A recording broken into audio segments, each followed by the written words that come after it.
আসসালামু আলাইকুম প্রিয় দর্শক, আশা করি আল্লাহর রহমতে সবাই সহি সালামতে ভালো আছেন। আমি আজকে বানাবো লাউ দিয়ে বাটা মাছ রান্না। খুবই সহজ রেসিপি, কিন্তু মজার একটা রেসিপি। যারা অনেকে রান্না করতে জানেন না, ব্যাচেলর অথবা প্রবাসী থাকেন, তাদের জন্য এই রেসিপিটা কীভাবে সহজভাবে রান্না করবেন।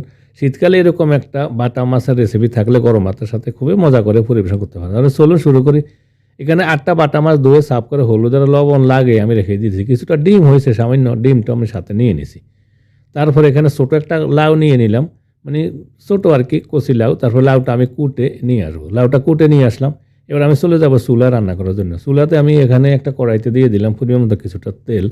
তেল দিয়ে তেলটা গরম হওয়ার পর আমি মাছ দিয়ে দেবো। মাছ দিয়ে মাছগুলো ফ্রাই করে নিয়ে নেব। ফ্রাই করে রান্না করলে একটু মজা হয় আর কি। আপনারা ফ্রাই করা ছাড়া রান্না করতে পারেন।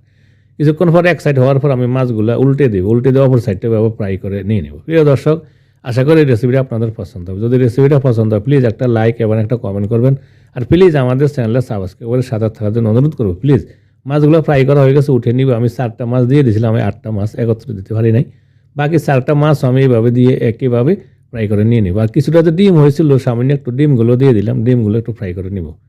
তারপরে মাছগুলো উঠে নিয়ে নিব। উঠে নিয়ে আমি রেখে দিলাম একটা প্লেটে। আর এখানে আমি কিছুটা তেল কমিয়ে নিব। বাটা মাছ ফ্রাই করার পরে কিন্তু মাছের থেকে আরও তেলটা বাইরে হয়েছে। কিছুটা তেল আমি পালিয়ে দিলাম। আর এর মাঝে আমি দিয়ে দিলাম 2টা মিডিয়াম সাইজের পেঁয়াজ। পেঁয়াজগুলো আমি প্রায় 3 মিনিটের মতন একটু এভাবে মানে ফ্রাই করে বাদামি কালার করে নিয়ে নিলাম। পেঁয়াজগুলো বাদামি কালার হয়ে গেছে দেখুন। এবার আমি এতে দিয়ে দেবো ছোটো 4-5টা কাঁচামরিচ। আর দিয়ে দিলাম আদা চামচ, দিলাম রসুন বাটা, আদা চামচ আদা বাটা। আদা রসুনগুলো 10-15 সেকেন্ড আবার একটু ফ্রাই করে নিয়ে নিব। আমি রসুনগুলো ফ্রিজে ব্লাইন্ড করে রেখেছিলাম, তো একটু সবুজ হয়ে গেছে, কালারটা চেঞ্জ হয়ে গেছে। তারপর দিয়ে দিলাম 1 চা চামচ হলুদের গুঁড়া, 1 চা চামচ লাল মরিচের গুঁড়া, 1 চা চামচ দিলাম ধনিয়া গুঁড়া, আর আধা চা চামচ দিলাম জিরা গুঁড়া। তারপরে দিয়ে দিলাম সামান্য একটু গোলমরিচ পাউডার। আর সামান্য একটু পানি দিয়ে আমি মশলাগুলো কষে নিয়ে নিব ভালো করে। প্রায় 3-4 মিনিট আবার মশলাগুলো কিন্তু ভালো করে কষে নিতে হবে, যাতে মশলা গন্ধটা চলে যায়। মশলাগুলো কষানো হয়ে গেছে দেখুন আমার। আমি লবণটা একটু পরে দিব আর কি। এখন আমি দিয়ে দিলাম ওই যে কেটে রাখছিলাম আমি লাউটা দিয়ে দিলাম। লাউ দিয়ে মশলার সাথে নাড়াচাড়া দিয়ে একটু মেখে নিয়ে নিলাম। মেখে নিয়ে আমি ঢাকনা লাগিয়ে চুলার হিটটা হাইতে রেখে 5-6 মিনিট এভাবে একটু মশলার সাথে কষে নিয়ে নেব, এতে করে মশলাটা ভালো করে লাউর ভিতরে ঢুকে।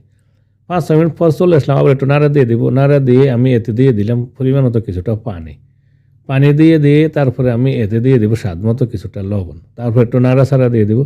নাড়াচাড়া দিয়ে প্রথমে আমি লাউগুলো একটু মানে রান্না করে নিব। প্রায় 8 থেকে 10 মিনিট মতন লাউ একটু রান্না করে নিলাম। এর মাঝে কিন্তু চলে আসলাম 8-10 মিনিট পরে। এর মাঝে কিন্তু অফ করে আমি আরও 2বার চেক করে নিয়ে নাড়া দিয়ে দিছি। এবার ফ্রাই করা মাছগুলো দিয়ে দিলাম। ফ্রাই করা মাছ দিয়ে আবার একটু সমান করে একটু বসে দিয়ে দিলাম মাছ। বসে দিয়ে তারপরে আমি এবার কি করব, ঢাকনা লাগিয়ে দেবো। ঢাকনা লাগিয়ে আবারও 10 থেকে 12 মিনিট মিডিয়াম হাইতে রেখে আমি রান্না করে নিয়ে নিলাম। এর মাঝে কিন্তু অফ করে আমি আরও 2বার নাড়া দিয়ে দিছি। তারপরে দিয়ে দিলাম সবশেষে কিছুটা ধনিয়া পাতা। ধনিয়া পাতাটা নরম হওয়ার জন্য ঢাকনা লাগিয়ে আরও 2 মিনিট একটু রান্না করে নিয়ে নিব। চলে আসলে আর 2 মিনিট পর হয়ে গেছে আমার মজাদার একটা রেসিপি, লাউ দিয়ে বাটা মাছ রান্না। মাখা মাখা ঝোল করে আপনারা এইভাবে রান্না করে নিতে পারেন। গরম ভাতের সাথে শীতকালে এরকম একটা রেসিপি থাকলে আর কিছু লাগে না। রেসিপিটা যদি ভালো লাগে প্লিজ একটা লাইক এবং একটা কমেন্ট করবেন। আর প্লিজ আমাদের চ্যানেলটা সাবস্ক্রাইব করে আমাদের সাথে থাকতে অনুরোধ করবো। প্লিজ সবাই ভালো থাকুন, সুস্থ থাকুন। আল্লাহ হাফিজ।